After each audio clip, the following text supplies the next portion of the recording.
We're going to start off by talking a little about the blood supply of brain.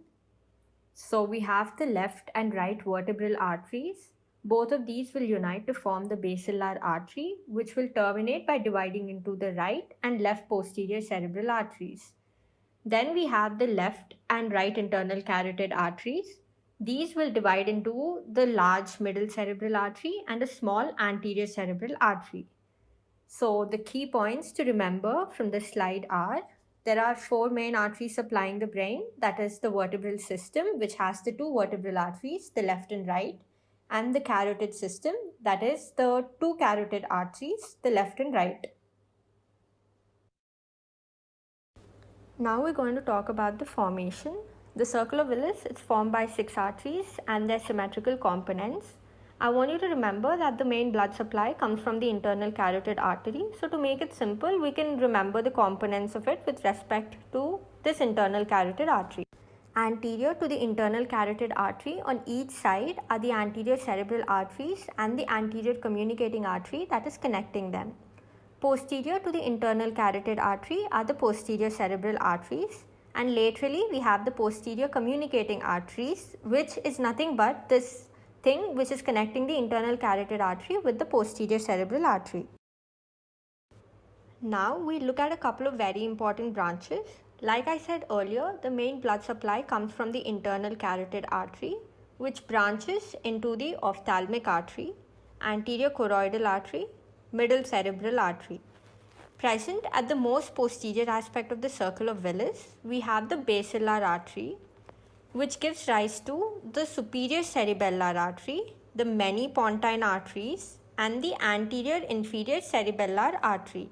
You can remember these as SPA. Moving downwards, we have the two vertebral arteries which supply the basilar artery.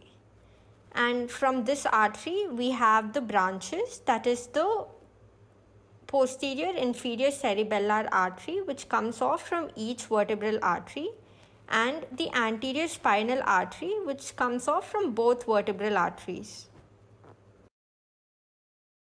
Here is a simple diagrammatic representation that looks like a stick figure, which you can draw easily in your exams. We start off by drawing a circle, and the circle corresponds to a few arteries in our Circle of Willis. We start with going right through the middle of the cerebrum, and because it's going right through the middle, it's going to be called the middle cerebral artery. And middle cerebral artery is actually arising from the internal carotid artery. Next one we're going to draw is on the anterior top of the cerebrum, and since it's on the anterior top, it's called the anterior cerebral artery. And we put a line that represents the anterior communicating artery. Touching the posterior part of the cerebrum, we have the posterior cerebral artery. Now moving downwards, resembling the body of the stick figure, will be the basilar artery, which gives rise to 3 branches, SPA.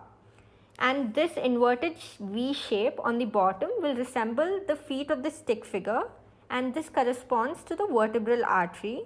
And like you know, the branches arising from it, the anterior spinal artery and the posterior inferior cerebellar artery. Moving forward, as to why the Circle of Willis is important. So basically, it equalizes the flow of blood to different parts of the brain. So there will be only a negligible amount of interchanging of blood across the right half and the left half due to equality of blood pressure. In cases of occlusion, the Circle of Willis comes to rescue, and it will be acting as a principal collateral channel. A very important clinical condition to remember is that most of the cerebral aneurysms occurring arise from vessels in and around the Circle of Willis. Here is a magnified view of an aneurysm. Patients generally have no idea that there's something wrong with them until the aneurysm ruptures, and after rupturing, the patient is often presented with symptoms like throbbing headache, neck stiffness, vomiting, etc.